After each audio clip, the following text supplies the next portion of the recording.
De retour sur ce plateau, nous partons déjà avec ce reportage réalisé par notre rédaction aujourd'hui. Juste après, on se retrouve pour commencer avec notre invité de la soirée. Rendre la circulation facile, désengorger la ville pour éviter les embouteillages sont des objectifs visés par le ministère des Travaux publics. Ces travaux de reconstruction des routes sont appréciés par les citoyens. Vraiment, nous sommes satisfaits quand même, c'est très bien fait. C'est très bien fait quand même, c'est encourageant. Non seulement ça va éviter les embouteillages, mais aussi la population, ils seront contents quand même. Bien que les travaux sont bien exécutés, ce commerçant demande aux autorités de prendre des mesures afin d'éviter des accidents. On doit faire le dodan aussi, parce que les gens on fait beaucoup de vitesse. On demande maintenant, on nous aide très rapide pour les dodans là. Pour les dodans là, parce que les gens, il y a beaucoup de vitesse. La vitesse là, on empêche les gens. Même hier ici, il y a un petit accident ici. Maintenant, on veut qu'on mette le dodan. La route là, on a bien préparé, on est très content. Il faut rappeler que la majorité des routes de la capitale Conakry se trouvaient dans un état de délabrement avancé. Mais avec ces travaux de réhabilitation et de construction, le calvaire des citoyens pourrait devenir un lointain souvenir. Voilà, mesdames et messieurs, qu'est-ce qui explique cette détermination du ministère des Travaux publics à réhabiliter les routes de la capitale? Pour en parler, nous partons avec notre invité. Il s'agit bien sûr d'un consultant de la maison aussi. Jean Amogou, bonsoir. Bonsoir, M. Traoré. Bienvenue. Merci beaucoup et tout le plaisir est pour moi d'être sur ce plateau de Star 21 TV à l'occasion de cette émission, l'analyse. Okay. Alors aujourd'hui déjà, on en parlait tout à l'heure, aujourd'hui pour vous, qu'est-ce qui motive justement le département des travaux publics pour réhabiliter ces routes de la capitale guinéenne?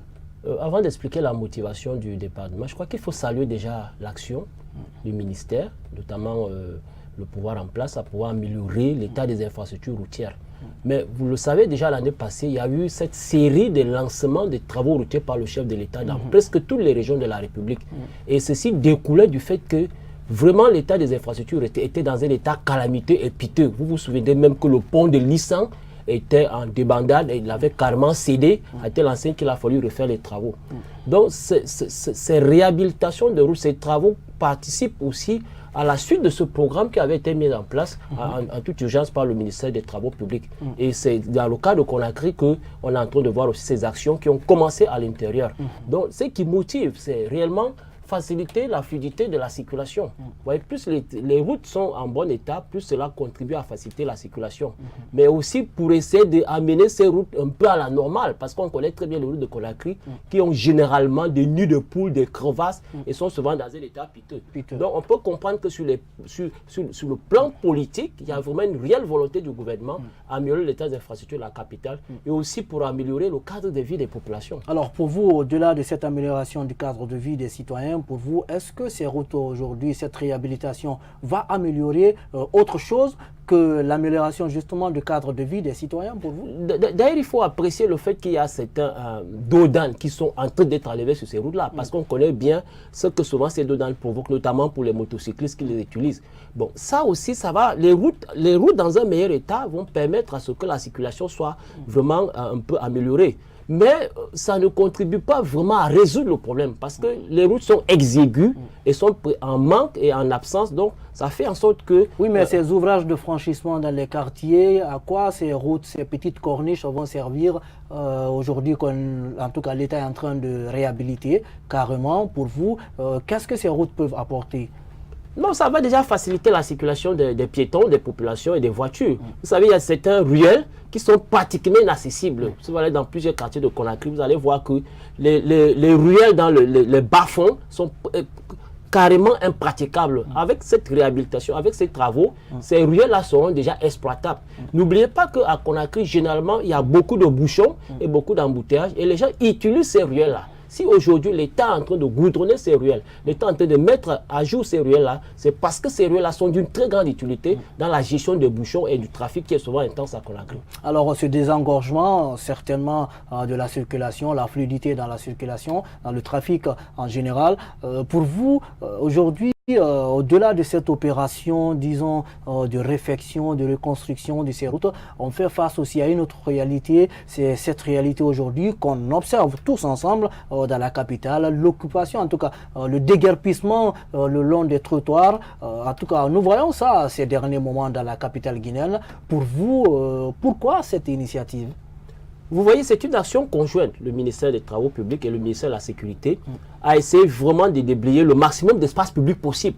Bon, voilà pourquoi aussi sur l'autre plan, le ministère de la Sécurité avec les forces de sécurité essaie aussi de déguerpir ceux qui occupent de façon anarchique les trottoirs.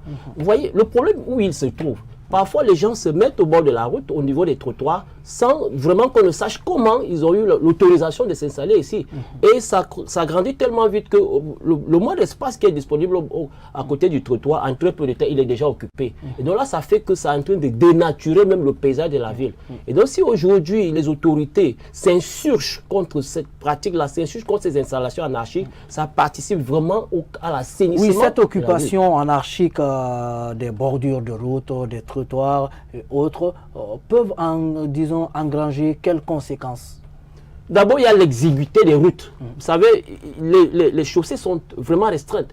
Et lorsque les gens viennent encore occuper ces chaussées-là, finalement, il n'y a presque plus de trottoirs. Et une des conséquences, souvent, c'est quoi? Il y a ces accidents qui s'opèrent, qui arrivent au niveau de ces routes-là. Pourquoi? Parce qu'il n'y a pas assez d'espace pour les piétons et parfois pour les parkings.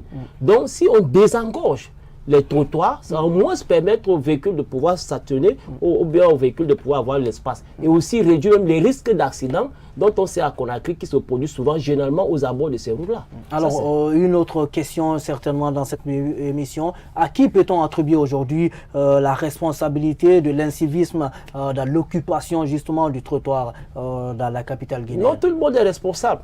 D'abord, prenons les mairies qui octroient souvent des autorisations aux gens de s'installer comme ça au bord de la route. On sait très bien comment ça se passe. Quelqu'un vous dira que la mairie m'a autorisé à m'installer ici et construire son kiosque là et puis l'installer là. Donc il y a une responsabilité municipale qui est mise en cause. Il y a même le fait que les autorités ne prennent pas des dispositions pour qu'il y ait les normes d'urbanisation qui soient respectées. Vous voyez un peu. Donc tout le monde est responsable de cet incivisme-là. Il y a les populations qui s'installent de façon anarchique, il y a les autorités municipales, il y a même les autorités publiques qui se laissent faire. Pourquoi? Parce que pour des raisons de pauvreté, chacun pense qu'il peut aller se débrouiller au bord de la route en s'installant quelque part. Donc aujourd'hui, c'est une problématique qui concerne tout le monde.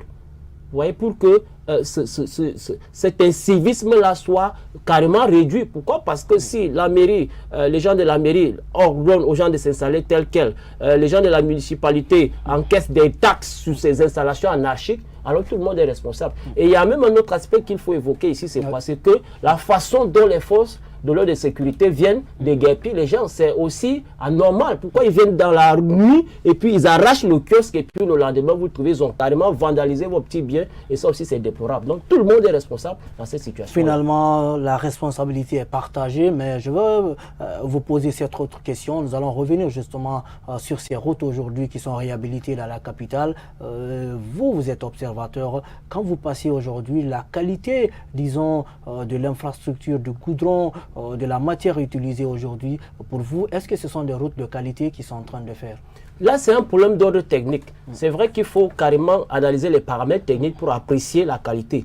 Mais pour le citoyen lambda que je suis ou bien qui circule sur la route, lorsque l'État, on vient de refaire le goudron, on voit tout de suite que la route est praticable, on peut circuler librement dessus. Mais attendons voir l'arrivée des pluies. On saura la solidité du goudron ou bien la qualité de ces ouvrages. Ces ouvrages vont être mis à l'épreuve et puis on verra véritablement si ce n'est pas du tape à l'œil ou bien vraiment c'est des ouvrages qui vont tenir dans le temps.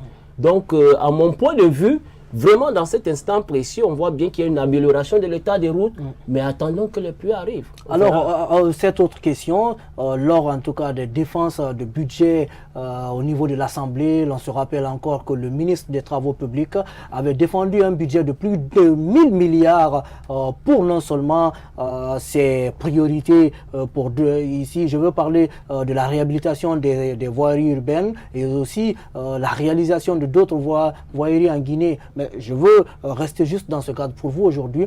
Est-ce que cette somme demandée aujourd'hui, avec les activités qui se mènent aujourd'hui dans la ville, on peut déjà espérer que les fonds sont en train de partir ou bien sont en train d'être utilisés à bon escient? au regard de l'engouement du ministère à faire des travaux, on peut effectivement penser que l'argent, le budget est en train d'être consommé vraiment dans les règles de l'art. Mais on souhaite que ce soit vraiment un développement pérenne. Parce que vous savez, dans un pays, les routes constituent parfois une pierre d'achoppement à telle enseigne que lorsqu'un pays n'a pas un parcours routier assez important, le développement ne suit pas. Mais donc si le budget qui a été revendiqué par monsieur le ministre des Travaux publics est entièrement utilisé à ces fins-là, alors on peut penser que d'ici un certain nombre de temps, on verra vraiment le parc routier accroître et ces routes-là seront améliorées. Mais si on le sait, hein, si ces contrats routiers, si ces fonds sont parfois utilisés avec des entreprises écrans ou bien parfois avec des entreprises des proches, alors là, on pense que le problème sera tout entier, malgré on aura vu un début de solution. Voilà, pour protéger justement ce fonds aujourd'hui du contribuable guinéen, ce fonds qui a été mis, disons, à la disposition de ce département, pour vous, qu'est-ce qui doit être fait? Alors, le fonds doit être suffisamment bien étudié dans les règles de l'art. Vous savez, les marchés publics obéissent à une procédure. C'est-à-dire l'attribution des marchés, c'est souvent par appel d'offres. Mais si on attribue certains marchés de cette nature de façon de gré à gré, alors il y a un risque de corruption sur certains contrats. Et là, c'est un danger. Pourquoi? Parce qu'il y a des dessous de table qui vont égratigner une partie du budget. Mais si effectivement il y a de la rigueur dans la gestion des budgets qui sont alloués au ministère des Travaux publics, alors le fonds sera suffisamment bien utilisé et on aura des avancées en termes de développement du parc routier et des infrastructures routières. Alors, quel appel lancer aujourd'hui à ce département qui est justement en charge de la réhabilitation de ces routes? Non, mais moi je profite pour exprimer toute la satisfaction des citoyens qui apprécient déjà les actions qui sont menées. Mais il y a beaucoup à faire encore. Il faut créer les nouvelles routes. Il faut même d'ailleurs envisager la construction des autoroutes, des boulevards. Parce qu'on sait très bien, c'est bien de refaire les routes, mais il faut créer parce que la population, le problème démographique de Conakry ne fait que croître. Donc à ces ministères, il faut carrément faire des plans d'urgence routiers de la capitale pour qu'on ait de moins en moins ces embouteillages, ces bouchons qui sont interminables. Figurez-vous à Conakry, même si vous sortez à 5h30, vous trouvez qu'il y a déjà des bouchons. Et quand vous retournez à partir de 17h18, il y a déjà des bouchons. Donc il y a vraiment une nécessité d'avoir un plan d'urbanisation, un plan de création des routes qui va essayer d'améliorer la fluidité des routes à Conakry. Donc mon appel, c'est plus de technicité, plus de détermination, plus d'engagement et plus de rigueur dans la gestion du budget qui est alloué aux travaux routiers. Merci Jean Mogo d'être passé justement dans cette émission. Merci beaucoup et tout le plaisir a été pour moi de partager ce plateau avec vous. Voilà, nous partons déjà en première pause. Juste après, on se retrouve pour continuer l'émission.